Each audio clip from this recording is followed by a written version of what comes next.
Hey everyone, today we are diving deep into infrastructure as code specifically for network automation, comparing two very popular tools, Ansible and Terraform. We'll see how each of these tools operates, their strengths, their weaknesses, and which one might fit best into your networking toolkit. Infrastructure as code is a practice where infrastructure is managed and provisioned using code rather than manual processes. Similar to application code, the infrastructure code is stored in a version control system that ensures infrastructure changes are trackable and scalable. By defining infrastructure in descriptive, machine-readable files, infrastructure as code enables automation, consistency, and repeatability while reducing human error. If you enjoyed the content of the video, don't forget to like and share the video and subscribe to our channel. Number one point is purpose and use cases.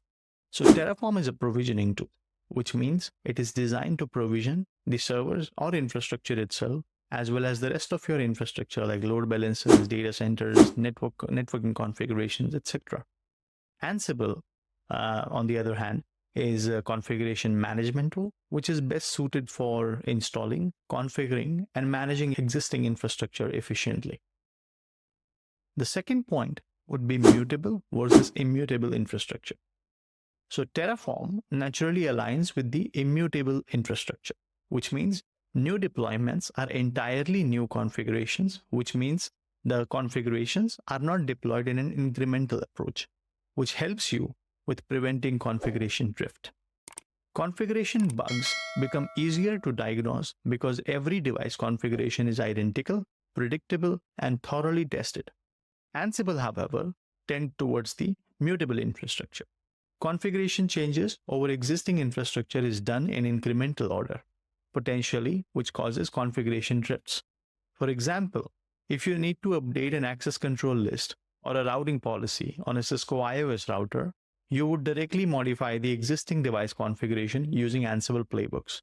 Each configuration update modifies the existing running state on the device in place. However, repeated incremental updates introduces the risk of configuration drift.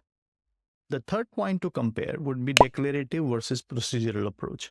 Terraform uses declarative style, which means that you're going to describe the end state of the configuration that you desire, letting the Terraform figure out the how part of the configuration.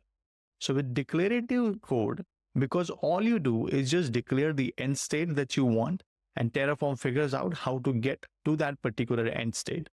Terraform will also be aware of any state it created in the past. Ansible, however, adopts the procedural approach, requiring specific step-by-step instructions to reach the desired state. Here, Ansible connects via SSH, directly executing commands. The YAML syntax is straightforward. Hosts is nothing but the target devices defined in the inventory. Connection indicates Ansible's direct network connection. iOS config specifies the iOS commands to apply, and the changes are immediate and explicit, which are also great for rapid on-the-fly configuration. Now, when you look at the Terraform definition, Terraform checks existing state, it plans the necessary changes, and then executes the configuration changes. The syntax here, when you look at syntax, the provider defines the connection details. The resource section defines the desired configuration state for specific infrastructure elements. Terraform tracks the state meticulously, which is ideal for versioning and infrastructure lifecycle management, right? So which tool you should choose? Terraform shines if your goal is consistent provisioning, immutable deployments, and clear state management.